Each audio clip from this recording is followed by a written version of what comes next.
나는 아가씨라 불리던 시절부터 언제나 작았다. 키 151cm, 늘 신발 굽에 의지해야 겨우 남들과 눈을 맞출 수 있었다. 어느 날, 단순한 고집과 자존심으로 나는 내 키보다 훨씬 커 보이는 자전거를 샀다. 광택나는 검은색 프레임에 반짝이는 기어 장치, 서울 강남 어디에 두어도 시선을 끌 만큼 세련된 디자인이었다. 하지만 현실은 잔인했다. 짧은 다리로 안장을 오르내리는 일은 거의 묘기에 가까웠고 골목길에서 내리다 무릎을 까진 적도 한두 번이 아니었다. 심지어 한 번은 잠실역 앞 횡단보도에서 자전거에서 내려오지 못해 땀을 뻘뻘 흘리며 낯선 행인에게 도움을 요청해야 했을 정도였다. 그날 밤 거울 앞에서 속삭였다. 아가야, 내 자존심이 뼈만 남게 만들 셈이냐. 며칠 뒤 나는 과감하게 결정을 내렸다. 큰 자전거 대신 내 몸에 꼭 맞는 자전거를 사기로. 그리고 그렇게 만난 것이 연분홍빛 프레임에 하얀 바구니가 달린 여성용 자전거였다. 자그마하면서도 귀엽고 은은하게 반짝이는 리본 장식이 내 취향과 너무 잘 맞았다. 나는 흰색 블라우스에 연청 스키니진, 그리고 발목까지 올라오는 흰색 운동화를 신은 채 그 자전거에 올랐다. 거울에 비친 내 모습은 비록 작아도 당당하고 사랑스러워 보였다. 며칠 뒤 신촌 작은 빵집 앞에서 그를 만났다. 류현우. 대학 시절 동아리에서 함께 활동하던 오빠이자 지금은 오래된 친구. 그는 종이 봉투에 갓 구운 단팥빵을 들고 서 있었고 나를 보자 특유의 장난기 가득한 미소를 지었다. 혜아야. 그는 나를 부르며 손을 흔들었다. 이거 내 스타일이네. 자전거 완전 귀엽다. 나는 페달을 멈추고 옆에 섰다. 드디어 깨달았지. 자전거는 키에 맞아야 한다는 걸. 전에 그 큰 자전거? 완전 재앙이었어. 그는 배꼽을 잡고 웃었다. 너 그걸 타고 내리려다 굴러 떨어지는 모습이 눈에 선하다. 오빠, 그걸 상상하면 안 되지. 나 생명의 위협을 느꼈다니까. 웃음이 채 가시기도 전에 그는 어깨를 으쓱하며 말했다. 근데 내 자전거는 도둑 맞았다. 일주일째 지하철로 출퇴근 중이야. 나는 잠시 고민하다가 입술을 깨물었다. 그리고 무심한 척 말했다. 사실 아직 집에 그 큰 자전거 있어. 나한테는 맞지 않지만 오빠에겐 딱일걸? 현우의 눈이 순간 커졌다. 뭐? 그걸 내가? 그래. 빌려만 가. 마음에 들면 나중에 돈 주고 가져가도 되고. 그는 난처한 듯 고개를 저었다. 혜아야, 그냥 받기엔 좀. 아, 진짜. 친구끼리 뭐 어때? 괜찮다니까. 나는 일부러 못 들은 척하며 자전거 핸들을 톡톡 두드렸다. 결국 그는 한숨을 쉬며 웃었다. 그럼 빌리는 걸로 할게. 대신 꼭 갚을게. 우리는 나란히 걸어 내 집으로 향했다. 강북의 오래된 주택가, 골목 사이로 불어오는 가을 바람이 내 긴 머리를 흩날렸다. 나는 작은 귀걸이가 흔들리는 걸 느끼며 살짝 부끄러워 고개를 숙였다. 그는 그런 나를 보며 장난스럽게 중얼거렸다. 참, 우리 혜아는 진짜 작다. 딱 미니 사이즈네. 나는 발끈해 그를 흘겨봤다. 뭐라고? 지금 나 놀린 거야? 아니지. 귀엽다는 뜻이야. 콤팩트하고 세련된. 알잖아. 그 말에 나는 괜히 볼이 달아올라 손끝으로 내 팔찌를 만지작거렸다. 그렇게 웃고 떠드는 사이 집 앞에 도착했다. 마당 구석에 세워둔 큰 자전거를 보자 현우가 눈을 동그랗게 떴다. 와, 이건 거의 산악용 아니냐? 내가 이걸 탔다고? 나는 억울하게 팔짱을 끼며 말했다. 그러니까 안 맞았다니까. 근데 너 다리 길잖아. 분명 잘 탈 거야. 그는 프레임을 쓰다듬으며 한참 살펴보더니 안장에 올랐다. 처음엔 조금 어색했지만 곧 능숙하게 바퀴를 굴리며 집마당을 돌았다. 이거 괜찮다. 완전 내 스타일인데? 봐라, 맞는다니까. 현우는 자전거를 세우고 내 앞에 섰다. 그리고 잠시 진지하게 내 눈을 바라봤다. 혜아야, 진심으로 고마워. 나한텐 큰 도움이 돼. 그 순간 나는 심장이 두근거렸다. 그의 시선이 내게 머무는 시간이 조금 길게 느껴졌기 때문이다. 나는 서둘러 시선을 돌리며 대답했다. 별거 아니야. 친구끼리 당연한 거지. 하지만 내 속마음은 이미 흔들리고 있었다. 며칠 뒤, 우리는 다시 만났다.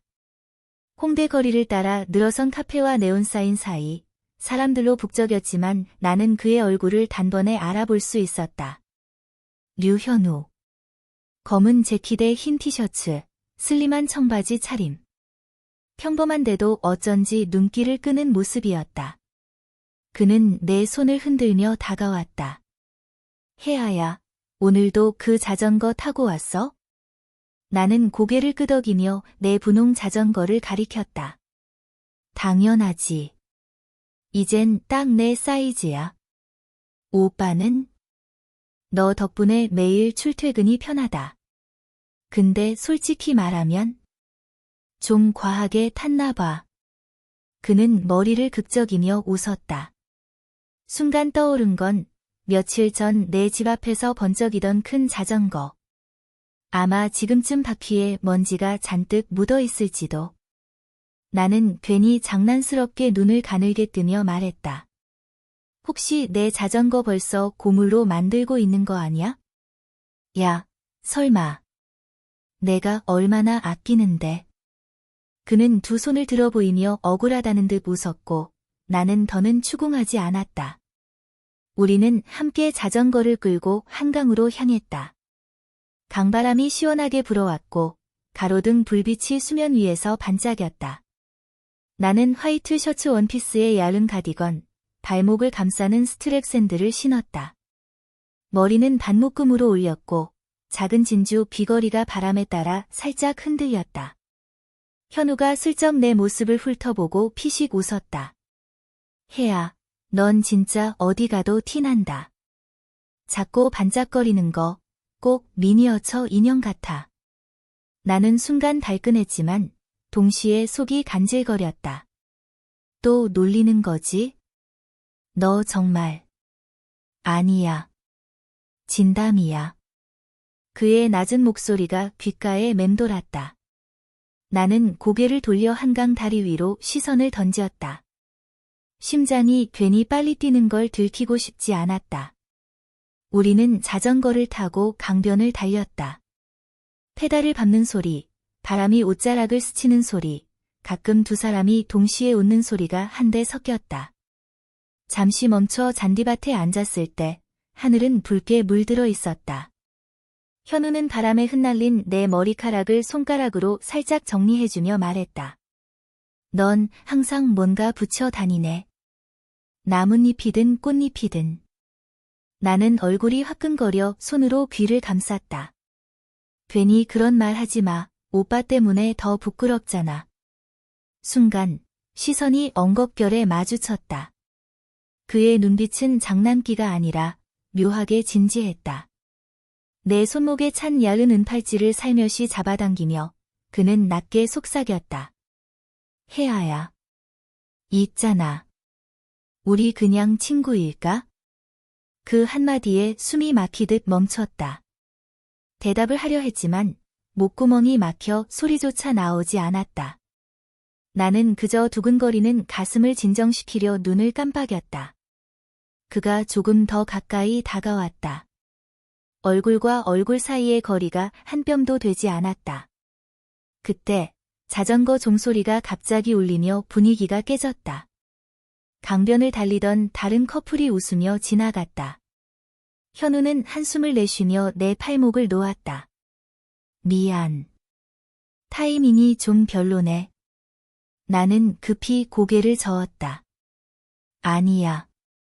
괜찮아. 하지만 내 뺨은 이미 붉게 달아올라 있었다. 그날 밤 집에 돌아와도 그의 말이 귀에서 떠나지 않았다. 우리 그냥 친구일까? 나는 거울 앞에 앉아 한참 동안 팔찌를 매만지며 혼잣말을 했다. 현우 오빠. 대체 왜 지금 그런 말을 한 거야? 며칠이 흘렀다. 가을은 점점 깊어졌고 길가의 은행잎이 노랗게 물들기 시작했다. 나는 회색 니트에 블랙 플리츠 스커트, 그리고 무릎 위까지 오는 검은색 롱부츠를 신었다. 작은 숄더백에는 책 한 권과 립스틱만 넣고 오늘은 현우와의 약속 장소인 해화역 근처 카페로 향했다. 그는 먼저 도착해 있었다. 검은 코트 차림에 따뜻한 아메리카노를 두 손으로 감싸 쥐고 창가에 앉아 있었다. 내가 들어서자 고개를 들어 웃었는데 그 눈빛이 예전보다 한결 부드러웠다. 혜아야, 오늘은 또 다르게 예쁘네. 부츠까지. 뭔가 성숙해 보여. 나는 괜히 시선을 피하며 스커트 자락을 만지작거렸다. 그냥. 오늘은 기분이 그래서. 우리는 카페에서 한참 이야기를 나눴다. 내 일상, 그의 회사 이야기, 사소한 농담들까지. 하지만 대화 틈틈이 그의 눈길은 내 발끝으로 향하곤 했다. 나는 부츠를 신은 다리를 교차시키며 괜히 긴장된 듯 웃었다. 왜 그렇게 쳐다봐? 신발에 뭐 묻었어? 아니. 그냥 내가 이런 스타일을 신는 건 처음 봐서. 잘 어울린다. 그의 낮은 목소리에 나는 뺨이 뜨거워졌다. 그 시선이 단순한 호기심이 아니라는 걸 알았기 때문이다. 우리는 카페를 나와 대학로 골목길을 함께 걸었다. 가로등 불빛이 길게 들이오고 가끔 들려오는 버스킹 음악이 밤 공기를 채웠다. 나는 무심코 그의 팔에 팔을 걸었다. 춥다. 그는 순간 움찔했지만 곧 나를 감싸듯 팔을 더 단단히 붙였다. 따뜻하지? 내 코트 덕분이야. 나는 작게 웃으며 고개를 끄덕였다. 잠시 걷다 멈춰섰을 때 현우가 불쑥 말했다. 혜아야. 그날 강변에서 내가 한 말, 기억하지? 나는 숨을 삼켰다. 응. 그는 잠시 눈을 감았다가 내 얼굴을 바라봤다. 나는 내가 친구 이상이었으면 좋겠다. 내 심장이 쿵 내려앉았다. 밤 공기 속에서 그의 목소리는 더 진하게 들렸다. 나는 시선을 피하지 않고 그를 바라봤다. 나도 그래. 짧은 대답이었지만 그 순간 모든 게 달라졌다. 현우는 조심스럽게 내 손을 잡았다. 그의 손끝이 내 부츠 옆 지퍼를 스치듯 내려갔다가 멈췄다. 나는 숨을 고르며 그 손길을 막지는 않았다. 이상해. 너 앞에 있으면 그냥 손가락 끝으로도 심장이 뛰어. 그가 낮게 웃으며 말했다. 나는 부끄러움에 그의 코트를 꼭 잡았다. 현우 오빠, 제발 장난치지 마. 나 진짜 진심이야. 나도 진심이야. 우리는 한참 동안 길모퉁이에 서 있었다. 서로를 바라보다가 가까스로 시선을 돌려 다시 걸음을 옮겼다. 하지만 그날 밤, 내 방에서 부츠를 벗으며 나는 생각했다. 오늘 그의 손끝이 스쳐간 순간 모든 게 달라졌다는 걸. 날씨는 초겨울로 접어들고 있었다. 한강변의 나무들은 이미 앙상한 가지를 드러냈고 매서운 바람은 내 코트를 자꾸만 흔들었다. 나는 아이보리색 롱코트에 블랙 머플러, 그리고 작은 가죽 장갑을 꼈다. 오늘은 현우와 자전거를 타기로 한 날이었다. 그는 약속 장소인 반포대교 아래에서 기다리고 있었다. 회색 터틀넥 니트에 검은 패딩을 걸치고 목에는 짙은 네이비 머플러가 둘러져 있었다. 나를 보자마자 미소 지으며 손을 흔들었다. 혜아야, 춥지 않아? 오늘은 좀 무리일 수도 있는데. 괜찮아. 오빠랑 같이라면 뭐든 따뜻해. 내가 농담처럼 말했지만 그 순간 그의 표정은 살짝 굳었다가 곧 부드럽게 풀렸다. 그는 내 장갑 낀 손을 잡아 자신의 주머니에 넣었다. 이렇게 하면 더 따뜻하잖아. 나는 웃었지만 안쪽에서는 심장이 터질 듯 뛰고 있었다. 우리는 자전거를 타고 강변을 달렸다. 차갑지만 맑은 공기가 얼굴을 스치고 불빛 가득한 도심이 배경처럼 흘러갔다. 나는 코트 자락이 펄럭이는 걸 느끼며 그와 나란히 달렸다. 가끔 시선이 마주칠 때마다 서로는 말없이 웃기만 했다. 잠시 후 여의도 공원에 멈춰 섰다. 밤하늘은 희미한 별빛이 보였고 멀리서 들려오는 버스킹 소리가 공원을 감쌌다. 나는 벤치에 앉아 장갑을 벗었다. 손끝이 차가웠지만 그 순간 현우가 내 손을 덥석 잡아 두 손으로 감싸쥐었다. 이 손. 작고 예쁘다. 꼭 잡고 싶었다. 그의 시선이 내 손끝에서 얼굴로 천천히 올라왔다. 나는 부끄러워 눈을 피했지만 동시에 손을 빼고 싶지는 않았다. 바람에 머리카락이 흩날리자 그는 조심스레 내 머리카락을 귀 뒤로 넘겨주었다. 그 작은 동작 하나가 나를 전율하게 만들었다. 나는 속삭이듯 말했다. 현우 오빠. 우리 이렇게 계속 만나도 괜찮을까? 왜 안 괜찮아? 난 내가 좋고 더 가까워지고 싶어. 그의 대답에 나는 마음 깊은 곳까지 흔들렸다. 우리는 서로를 바라보다가 자연스럽게 몸을 기울였다. 입술이 닿을 듯 말 듯한 순간 자전거를 탄 아이들이 갑자기 지나가며 깨르르 웃음을 터뜨렸다. 우리는 동시에 고개를 떨구며 민망하게 웃었다. 우리 타이밍은 왜 이렇게 자꾸 꼬일까? 그가 중얼거리며 내 손을 꼭 잡았다. 나는 그 손을 놓지 않고 말했다. 꼬여도 좋아. 오빠가 내 옆에 있으면 돼. 그날 밤 집에 돌아와도 그 온기가 내 손에 그대로 남아 있었다. 그러나 행복한 여운은 오래가지 않았다. 며칠 뒤 예기치 못한 일이 찾아왔다.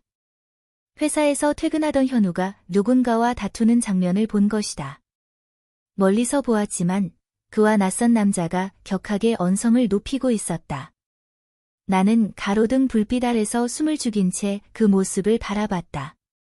평소에 따뜻한 현우가 아닌 차갑고 낯선 얼굴이었다. 그 순간 내 안에 불안이 스며들었다. 며칠 동안 나는 마음이 무거웠다. 한강에서 함께 웃던 모습과 가로등 불빛 아래 낯선 얼굴로 누군가와 언성을 높이던 현우의 모습이 교차했다. 그중 어느 쪽이 진짜일까? 머릿속이 복잡했지만 그에게 묻지 않은 채 지내려 했다. 그러나 결국 우리는 마주쳤다. 퇴근길, 종로의 골목 카페 앞.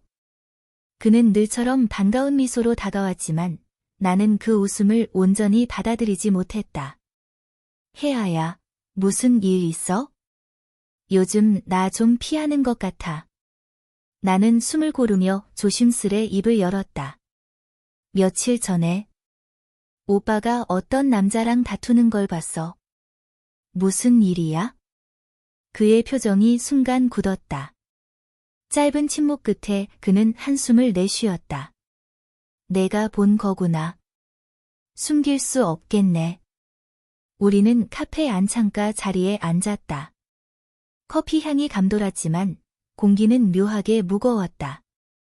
그는 잔을 만지작거리며 낮은 목소리로 말했다. 사실 그 남자는 내가 전에 함께 일하던 사람이야.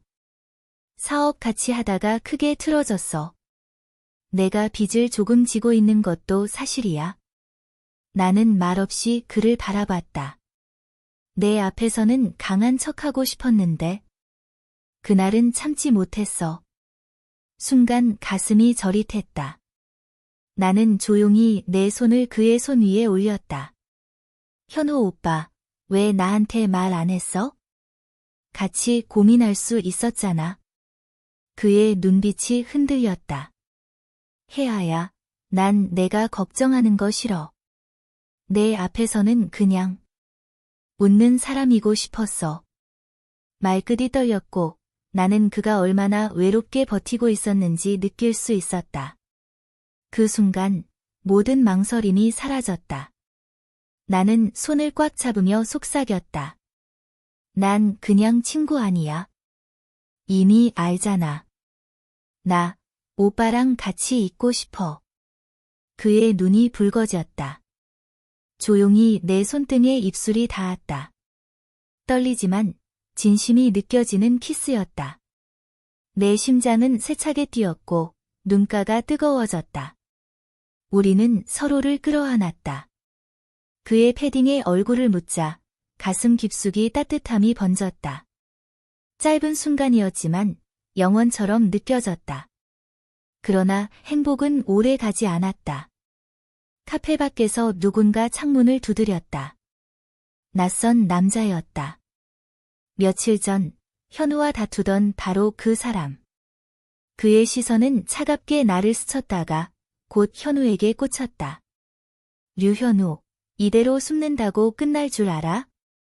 카페 안 공기가 순식간에 얼어붙었다. 현우는 의자를 밀고 일어나 창밖을 향해 서 있었다. 나는 손끝까지 차가워졌다.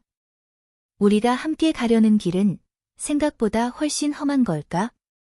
그 순간 내 안에서 알 수 없는 두려움과 동시에 깊은 결심이 피어올랐다.